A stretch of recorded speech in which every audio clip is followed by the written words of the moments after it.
بسم اللہ الرحمن الرحیم۔ السلام علیکم۔ رات کا وقت تھا۔ میرا شوہر گھر پر نہ تھا اور گھر میں صرف میرا بیٹا ہی تھا جو اپنے کمرے میں شاید اس وقت سو رہا ہوگا۔ میری طبیعت کچھ عجیب سی ہو رہی تھی۔ مجھے پتہ نہیں کیا ہو رہا تھا اور عجیب سی گھبراہٹ تھی، لیکن گھبراہٹ میں بھی سکون تھا۔ ایسا لگتا تھا کہ یہ گھبراہٹ کچھ ایسی ہے جو ہر انسان محسوس کرنا چاہتا ہے۔ اچانک سے میں نہانے چلی گئی اور میں نے اپنا سب سے خوبصورت جوڑا نکالا اور اسے پہننے لگی، جبکہ رات کے ٹائم مجھے یہ جوڑا پہننے کی کیا ضرورت تھی، اور میری عادت تھی کہ میں صبح صبح نہاتی تھی، تو پھر مجھے پھر سے رات کے وقت نہانے کی کیا ضرورت تھی۔ صرف اتنا ہی نہیں، تھوڑی دیر بعد میں نے محسوس کیا کہ میں شیشے کے آگے بیٹھی اپنے آپ کو سجا رہی ہوں۔ جب میں نے دیکھا کہ میرے ہاتھ میں لپسٹک تھی اور وہ بھی تیز لال رنگ کی، میں حیران رہ گئی۔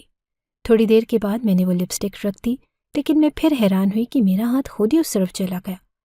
یہ سب کچھ بتانے میں تو عجیب ہی لگ رہا ہے، محسوس کرنے میں اس سے بھی زیادہ عجیب تھا۔ اسی طرح میں نے خود کو میک اپ کے سارے ہتھیاروں سے لیس کر لیا، ہر ایک چیز اپنے چہرے پر آزما لی، وہ چیزیں بھی لگا لی جو میں پہلے کبھی نہیں لگاتی تھی، کیونکہ میں جوان بچوں کی ماں تھی، اور میک اپ میری بیٹی کا بھی تھا جو وہ یہاں بھول گئی۔ میں بہت ہی زیادہ خوبصورت لگ رہی تھی اور میں اپنے کمرے سے لے کر باہر کی طرف چل پڑی۔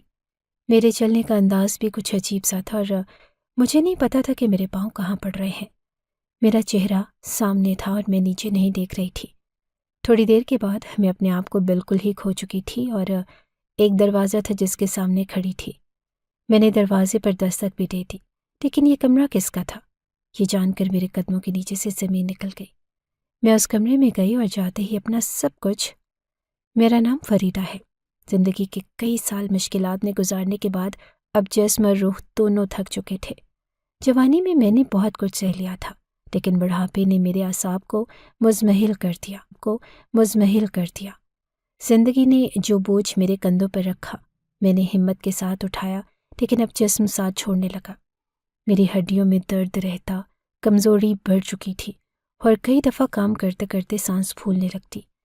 میں نے ہمیشہ چاہا کہ اپنے ہاتھوں سے اپنا گھر سنواروں، لیکن اب وہ ہاتھ میرا ساتھ نہیں دیتے تھے۔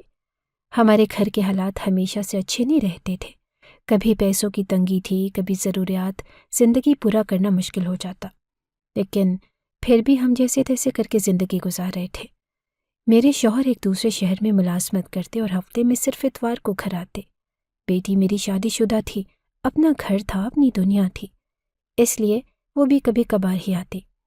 یوں تو میرا بیٹا حبیب گھر میں میرے ساتھ رہتا تھا، لیکن وہ بھی ہر وقت اپنے کمرے میں رہتا، خاموش، تنہائی پسند اور اپنی کتابوں میں کھویا ہوا۔ میں نوکرانی رکھنے کے سخت خلاف تھی، نہ کسی پر بھروسہ تھا، نہ کسی کو اپنے گھر میں غیر ضروری آنے جانے دینا چاہتی تھی، لیکن مجبوری تھی اور ہڈیاں جواب دے رہی تھی، بدن میں پہلے جیسی سکت نہ رہی۔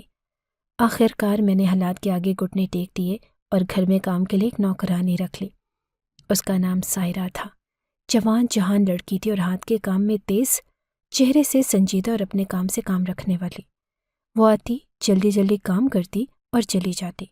میں نے کوشش کی کہ اس سے زیادہ بات نہ کروں، بس اسے کام کا کہتی اور جب وہ فارغ ہوتی تو اپنے راستے چلی جاتی۔ حبیب شروع سے ہی الگ مزاج کا لڑکا تھا، وہ بہت زیادہ خاموش طبیعت، دوسروں سے کٹ کر رہنے والا۔